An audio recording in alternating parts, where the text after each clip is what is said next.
More than 50,000 combat injured veterans are still losing part of the retirement pay that they have earned simply because they were medically forced out of the military early. Many of you watching this channel already know exactly what it is I am talking about. It's commonly referred to as the wounded veteran tax.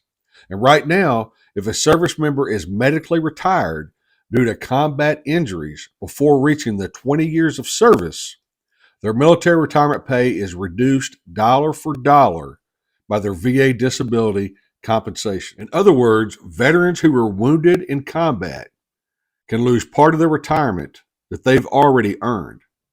But in typical fashion, when it comes to veterans' concerns, Congress has been debating a fix for this for years. It's called the Major Richard Starr Act.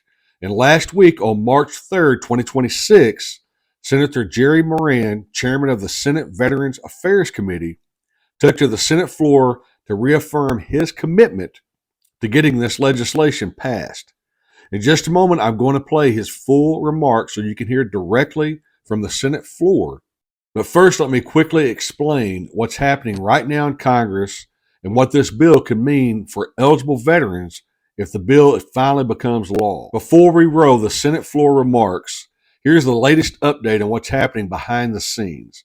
Senator Richard Blumenthal recently attempted to move the Major Richard Starr Act forward through unanimous consent request in the Senate. However, Senator Ron Johnson objected to the request, preventing the bill from advancing through the process. And Johnson cited federal spending concerns to justify this, arguing that Congress must carefully evaluate the cost of legislation before moving forward. Supporters of the bill strongly disagree and argue that correcting the issue is simply honoring benefits that combat injured veterans have already earned.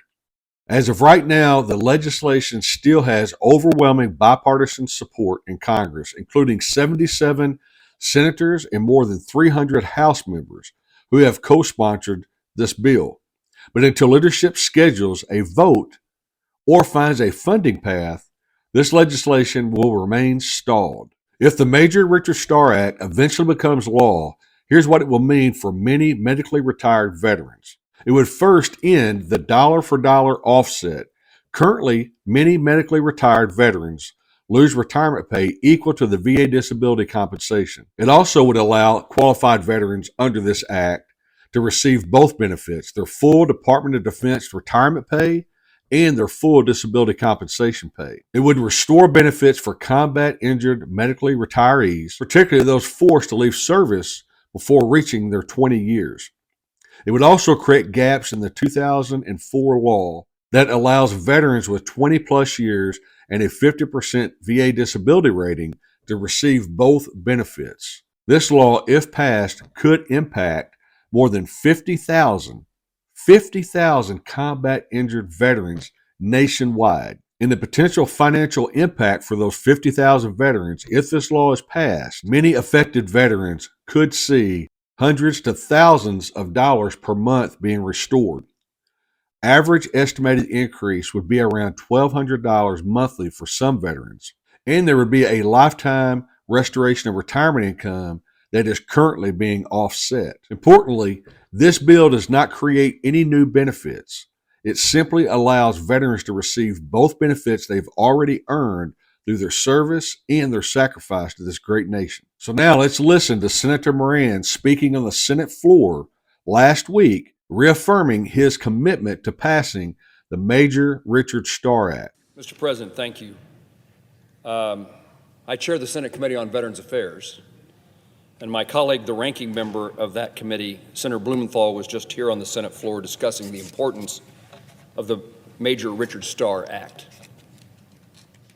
That bill is not in the jurisdiction, at least at this point, of the Committee on Veterans Affairs. It's a matter for the Armed Services Committee. But it's one that is important to veterans across the country. The issue behind the Richard Starr Act is hugely important to veterans across the country. We saw that today with the joint hearings that we have annually with the House Veterans Committee and the VFW and other veteran service organizations highly prioritized the Richard Starr Act's passage. That act, this legislation, would make certain that veterans who are medically retired due to combat or combat-related injuries would receive their earned VA disability compensation and their full retirement pay without one payment being reduced because of the other. So today there's an offset. The Richard Starr Act would eliminate that offset.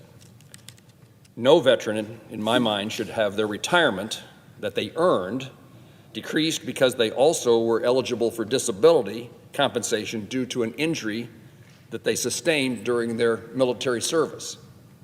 So you earn your retirement by years of service, but then that is diminished if you have a disability as a result of the service.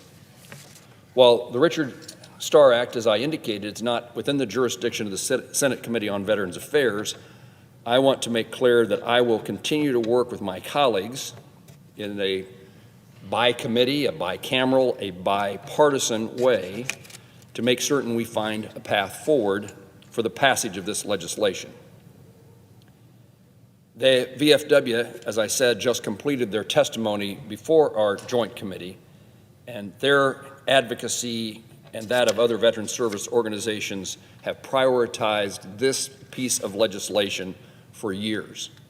It is widely sponsored by members of the United States Senate, but we've been at this for about 5 years, and while the vast majority of senators support the bill, as evidenced by their sponsorship of the bill, it has not been considered in a legislative manner sufficient for it to have moved forward.